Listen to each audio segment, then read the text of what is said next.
మొన్న కోల్కతాలో ఒక పీజీ చేస్తున్న అమ్మాయిని మానభంగం చేసి చంపారు. ఆమెను ఎక్కడో ఉంటే చేయలేదు. ఆమె వర్క్ చేసే ప్లేస్లో పీజీ అంటేనే చాలా పని ఉంటుంది. ఒక్కోసారి కంటిన్యూగా 36 గంటల డ్యూటీ కూడా ఉంటుంది. ఆమెను ఎంత దారుణంగా అత్యాచారం చేసి చంపారో పోస్ట్ మార్టం రిపోర్ట్లో చదివితే తెలుస్తుంది. ఇక ఆమె 2 కాళ్ళు.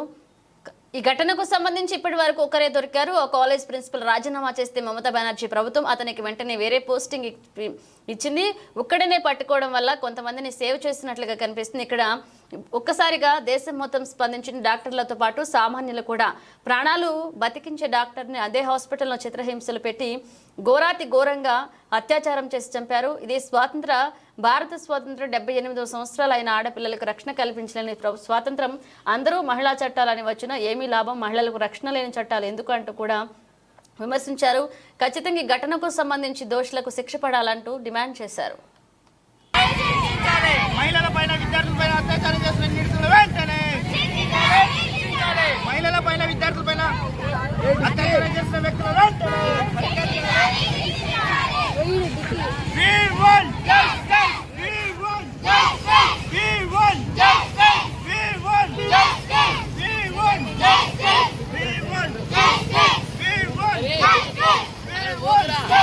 దాంతో నండ్రా ముందరకు పోతుంది అది ఇట్లా అంటే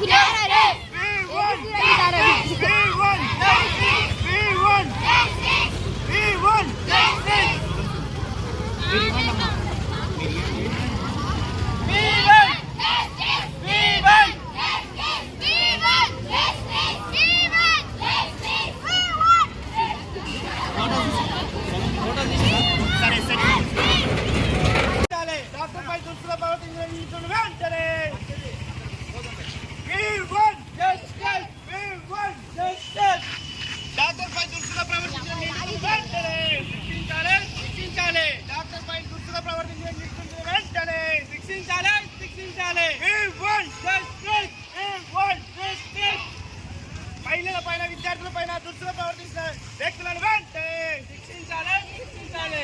మహిళలపైన విద్యార్థులపైన దుస్తులు ప్రవర్తించిన వ్యక్తులను వెంటనే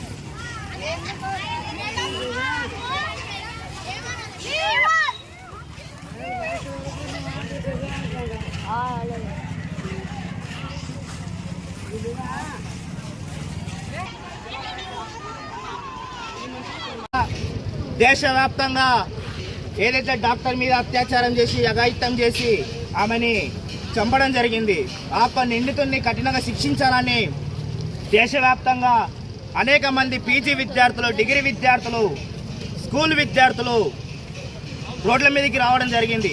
ఎందుకంటే కలకత్తా ప్రాంతంలో వెస్ట్ బెంగాల్ ఏరియాలో జరుగుతున్న ఒక అమ్మాయి మీద అఘాయిత్యము ఎంత దారుణంగా ఒరిగట్టిందంటే, ఈ యొక్క దేశంలో తెలంగాణ రాష్ట్రంలో కానీ బడుగు బలహీన సంబంధించిన విద్యార్థులు కానీ, అదేవిధంగా డాక్టర్లు కానీ, లాయర్లు కానీ అనేక మంది అమ్మాయిలు ఉన్నారు. వీళ్లకు ఎలాంటి సపోర్ట్ లేకుండా ప్రభుత్వాలే ఆ ఒక్క అఘాయిత్యాలు చేస్తున్న వ్యక్తులకు దారాదత్తమై వాళ్ళకి వెన్నుపూసలాగా ఉండి అమ్మాయిల మీద అఘాయిత్యాలు జరుగుతుంటే ఇప్పటివరకు ప్రభుత్వాలు ఎలాంటి స్పందన లేదు. అంటే ఈ యొక్క భారతదేశంలో ఏ విధంగా మహిళల మీద జరుగుతుందో మన కళ్ళ కట్టినట్టు కలకత్తా విషయం మనకు తెలిసింది. ఇంకొక విషయం ఏంటంటే, ఏదైతే వ్యక్తి సంజయ్ అనే వ్యక్తిని అరెస్ట్ చేయడం జరిగింది, అరెస్ట్ చేసిన తర్వాత ఆ వ్యక్తిని కేంద్ర ప్రభుత్వం అంటే సిబిఐ ప్రాంతానికి, సిబిఐ అనే వ్యక్తులకు ఇవ్వడం జరిగింది. ఇచ్చిన తర్వాత కూడా అనేక మంది యువకులు వచ్చి 1000 మంది యువకులు వచ్చి హాస్పిటల్ మీద దాడులు చేయడం జరిగింది. అంటే అక్కడున్న ప్రభుత్వము ఏ విధంగా ఉందో ఒకసారి ఆలోచించాలి.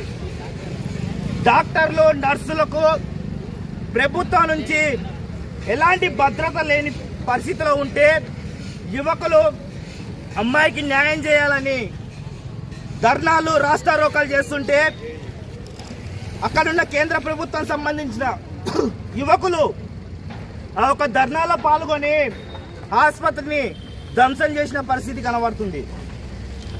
ఆగస్టు 15 నాడు మనకు 1947 ఆగస్టు 15 నాడు మనకు స్వతంత్రం రావడం జరిగింది.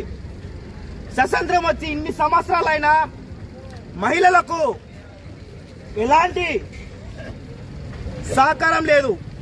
ఎందుకంటే ఈ విధంగా అత్యాచారాలు చేసి మానభంగాలు చేస్తుంటే అమ్మాయిలు ఏ విధంగా చదువుకోగలుగుతారు, ఏ విధంగా ఉద్యోగాలు చేయగలుగుతారని నిలదీసిన కేంద్ర ప్రభుత్వాన్ని.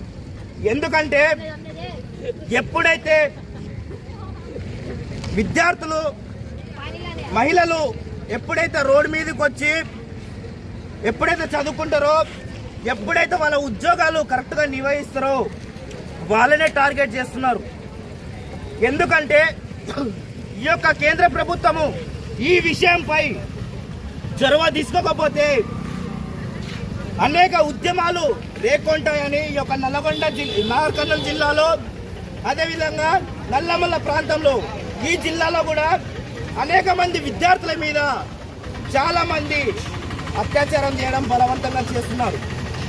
కానీ కొన్ని విషయాలు బయటికి రాలేని పరిస్థితి.